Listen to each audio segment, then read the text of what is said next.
नमस्कार दोस्तों, आपका स्वागत है मेरे YouTube channel SAS exam preparation में।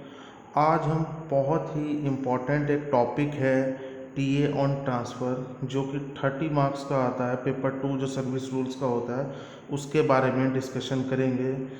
उसके जो बहुत ही इम्पॉर्टेंट पॉइंट हैं, ये बिल्कुल मैंने क्रक्स आपके लिए निकाला है। ये आपको काफ़ी हेल्प करेगा। जब आप इससे गो थ्रू हो जाएंगे तो उसके बाद आप क्वेश्चन जो टी ऑन ट्रांसफ़र का आता है बड़ी इजीली कर सकते हैं। जो आइए इसके बारे में हम जानें कि टी ऑन ट्रांसफ़र कब किसी गवर्नमेंट सर्वेंट को दिया जाता है और ये वास्तव में होता क्या है। जैसे कि आप सभी जानते हैं कि टीए मतलब ट्रैवलिंग अलाउंस मिलता है जब भी कोई government employee government employee transferred on public interest. Public interest का मतलब क्या है? अगर कोई भी जो गवर्नमेंट एम्प्लॉय है उसका नॉर्मल ट्रांसफ़र हुआ है from one station to another station, तो उसको टीए मिलेगा ट्रांसफ़र का।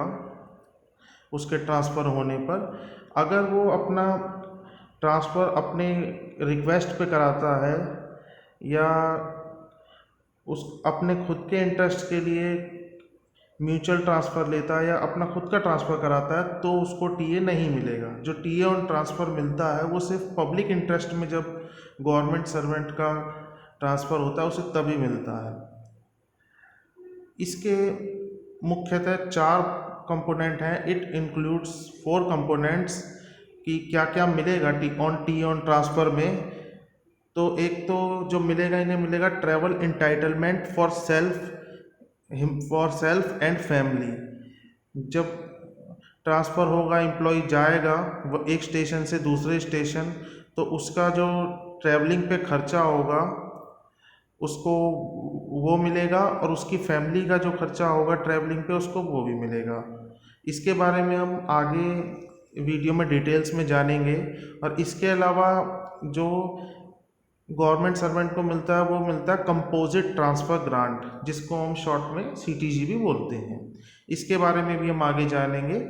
और मिलेगा reimbursement of charges on transportation of personal effects. Personal effects का मतलब होता है कि जो भी गवर्नमेंट एम्प्लॉय जाएगा वो अपने सामान भी जो लेके जाएगा, अपने साथ जो उसका सामान होगा घरेलू यूज़ का, जो भी उसका सामान होगा फर्नीचर वगैरह, जो भी वो सब ले जाना चाहता है अपने साथ, वो सब पर्सनल इफ़ेक्ट्स में काउंट होते हैं। इसके बारे में भी हम आगे डिटेल में जानेंगे। और जो चौथी चीज़ उसको मिलेगी वो मिलेगा उसको ट्रांसपोर्टेशन ऑफ कन्वीनियंस। जैसे उसके पास कोई भी वाहन है, मोटरसाइकिल है या कार है, वो उसको एक जगह से दूसरी जगह ले जाएगा तो उसका भी उसको रिम्बर्समेंट होता है। आइए अब हम कुछ इंटाइटलमेंट के बारे में जानें। ये जो इंटाइटलमेंट है, travel entitlement with in the country, ये जैसे हम सब इंडिया को बिलोंग करते हैं तो ये इंडिया के अंदर ही जो ट्रांसफ़र पोस्टिंग होगी, चाहे वो one state to another state कहीं भी हो, तो ये वहीं पे ही लागू होता है। फॉरेन कंट्रीज़ के लिए अलग रूल है, उसका मैं अभी यहाँ जिक्र नहीं करूँगा।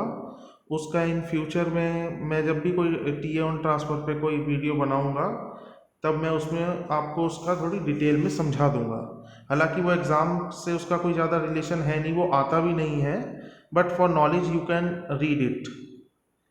तो पे लेवल 14 एंड अबव के जो होते हैं गवर्नमेंट एम्प्लॉयज़ जो आते हैं पे लेवल इन पे मैट्रिक्स में, उन्हें बिजनेस या क्लब क्लास मिलती है बाय एयर फेयर की, या फिर AC first tier by train. और ऐसे ही जो पे लेवल 12, 13 और 13A में आते हैं उनको इकोनॉमिक क्लास का फेयर मिलेगा बाय एयर और एसी फर्स्ट बाय ट्रेन। और जो 6 to 11 में आते हैं उन्हें भी इकोनॉमिक क्लास का फेयर मिलेगा बाय एयर और एसी 2 टायर का बाय ट्रेन। और जो 5 एंड बिलो में आते हैं उनको एसी 3rd टायर का मिलेगा ट्रेन का। आप इतनी टेबल देखकर घबराइएगा मत कि हमें ये टेबल इतनी बड़ी याद करनी पड़ेगी, हम कैसे याद करेंगे। ये ऑलरेडी जो ये बुक इस एग्ज़ाम में अलाउ होती हैं, तो ये बुक में ये टेबल आपको ऑलरेडी मिलेगी। और आगे जब आप क्वेश्चंस करेंगे, प्रैक्टिस उनकी आप करेंगे, तो अच्छे से आपको ये अपने आप वैसे ही याद हो जाएगा। तो इसलिए इस चीज़ से कोई घबराइएगा मत। अब आती है बात entitlement for personal effects. Government employ जाएगा, वह जो भी सामान ले जाएगा तो उसमें उसका क्या इंटाइटलमेंट बनता है। तो इसमें तीन चीज़ हो गई, पे लेवल, और कि वो किस मोड के थ्रू जाएगा, बाय ट्रेन और स्टीमर और बाय रोड। तो जो 12th या उसके अबव के पे लेवल के हैं वो 6000 kg बाय गुड्स ट्रेन ले जा सकते हैं, या 4 व्हीलर वैगन, या फिर 1 डबल कंटेनर, और बाय रोड जाएंगे तो 50 रुपीज़ पर किलोमीटर। ये हमें कंपेयर करके देखना होता है, जो क्वेश्चन में दिया होगा कि बाय ट्रेन या स्टीमर या बाय रोड दोनों अगर दिए हैं तो जो सबसे कम वाला होगा हम वो देंगे। अब ऐसे ही 6th to 11th जो है पे लेवल में एम्प्लॉयज़ आते हैं, उनका इंटाइटलमेंट बैठता है 6000 kg by goods train, 4 wheeler wagon and 1 single container. By road ₹50 per kilometre. और 5th लेवल में जो आते हैं उनका 3000 kg बाय गुड्स ट्रेन और ₹25 पर किलोमीटर बाय रोड। और up to 4th level 1500 kg by goods train और ₹15 पर किलोमीटर। इसके लिए भी आप मत घबराइएगा, ये भी आपको बुक में मिलेगा, जो आप बुक लेके जाएंगे एग्जाम में ये टेबल भी मिलेगी। आगे क्वेश्चन करते, जब क्वेश्चन करेंगे प्रैक्टिस करेंगे, ये वैसे भी सबको याद हो जाते हैं, तो प्लीज़ इससे मत घबराइएगा। अब बात आती है इंटाइटलमेंट या transportation of convince.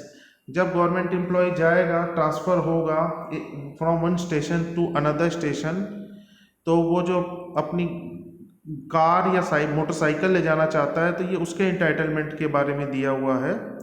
Level 6th या उससे अबव के जितने भी होंगे वो 1 मोटर कार ले जा सकते हैं बाय पैसेंजर ट्रेन, उसका उनको रिम्बर्समेंट मिलेगा। और जो अप टू 5th लेवल तक आते हैं वो 1 motorcycle by passenger train. Now most important thing, जब हम क्वेश्चन भी करेंगे तो ये सबसे फर्स्ट जो पॉइंट होगा यहीं से स्टार्ट होगा, फॉर सेल्फ। ये आप समझिए, फॉर सेल्फ मतलब गवर्नमेंट एम्प्लॉय को क्या क्या मिलेगा।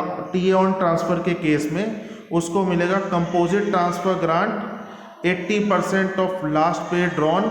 एक्सेप्शन है इसमें, if transfer to the island territories of Andaman Nicobar and Lakshadweep, composite transfer grant shall be paid at the rate of 100% of last pay drawn. No DA, NP or any kind of special pay shall not be included in the basic pay. जो basic पे होगा उसके अंदर कोई भी चीज़ add नहीं करेंगे हम, ना DA मिलेगा, ना NPA, ना ही कोई स्पेशल पे, सिर्फ बेसिक मीन्स बेसिक। जो कंपोजिट ट्रांसफ़र ग्रांट मिलेगी वो 80% ऑफ लास्ट बेसिक पे ड्रॉन की मिलेगी। लेकिन अगर किसी आइलैंड पे ट्रांसफ़र होता है जैसे अंडमान निकोबार या लक्षद्वीप, तो उसमें 100% लास्ट पे ड्रॉन मिलेगा। और जो एम्प्लॉय होगा उसका जो भी फेयर बन रहा है, एयर फेयर या rail fare, as per entitle class उसको मिलेगा। और उसको मिलेगा 1 additional to and fro fare if in case of due to non availability of accommodation the government servant can take family back after 6 months। ये एक most important point है कि अगर गवर्नमेंट सर्वेंट गया और अपनी फैमिली फर्स्ट टाइम ही ले जाता है तो उसको ये फेयर नहीं मिलेगा, एडिशनल जो फेयर है। लेकिन गवर्नमेंट सर्वेंट पहले खुद चला गया, उसके 6 महीने बाद आया और फैमिली को लेके गया, तो उसको हमें 2 फेयर आने और जाने के वो भी देने होंगे, और जो फर्स्ट टाइम गया था 1 फेयर वो देना होगा, तो टोटल 3 फेयर जाएंगे। इसके बाद आती है बात फैमिली की। फॉर फैमिली में किस किस को मिलेगा। फैमिली में स्पाउस जो वाइफ होगी उसको मिलेगा, प्लस जो 2 बच्चे होंगे, अगर 2 बच्चे हैं। अगर आपका एक तीसरा बच्चा है जो कि 1/1/1999 के बाद पैदा हुआ है, तो ही और she is not entitled any fair. देखिए कई लोग इस चीज़ में कंफ्यूज हो जाते हैं कि अगर हमारे 3-4 बच्चे हैं तो क्या उनका नहीं मिलेगा।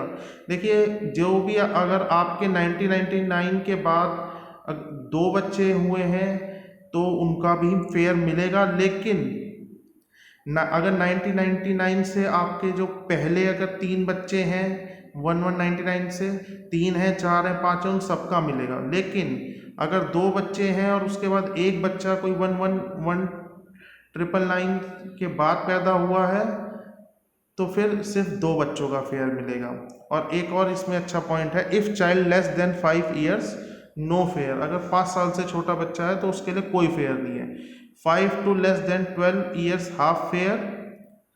5 से 12 साल का जो बच्चे होंगे उनको हाफ फेयर मिलेगा। बट इसमें भी एक एक्सेप्शन है कि अगर रेलवे फुल बर्थ देती है तो आपको फुल फेयर देना होगा। और 12 ईयर ऑनवर्ड्स फुल फेयर, 12 साल से ऊपर के बच्चे का पूरा फेयर आपको देना होगा। उसके अलावा dependent parents, unmarried sister, minor brother, divorce या लीगली सेपरेटेड डॉटर, अगर इनकी इनकम 9,000 रुपीज़ पर मंथ से कम है तो ये भी फेयर के लिए एंटाइटल्ड रहेंगे। अब मोस्ट इम्पॉर्टेंट पॉइंट पे हम आते हैं, किस किस को नहीं मिलेगा, which are not admissible. Major brother, step father, domestic servant, in laws जिनको हम हिंदी में बोलते हैं सास ससुर, more than 2 children born after 111999 means third child, ये मैं आपको पहले भी बता चुका हूँ। उसके अलावा chauffeur, a person employed to drive a private और hired car is called a chauffeur. बहुत से लोग सोच रहे होंगे कि शफर का मतलब मैंने बता दिया, person who drive A car, वो तो ड्राइवर होता है। But Shafar is a expert, you can say it is a professional, that's why he is called as chauffeur. Chauffeur is not entitled any fare when the car is transported by road. अगर शफर जो है road के through car लेके गया है तो कोई fair government employ को उसका नहीं मिलेगा। बट इसमें भी एक कंडीशन है, if the motor car transported by train then chauffeur is entitled 1 second class fare of semi sleeper. But if domestic servant works as chauffeur then he is also entitled for 1 second class fare। ये भी एक most important point है, अगर domestic servant जो है as a work कर रहा है शफर की तरह, तो उसको भी एक फेयर दे सकते हैं। Thank you very much. आशा करता हूँ आपको ये वीडियो पसंद आएगी। Please like it, share it and subscribe it my channel SASW exam preparation. Thank you very much.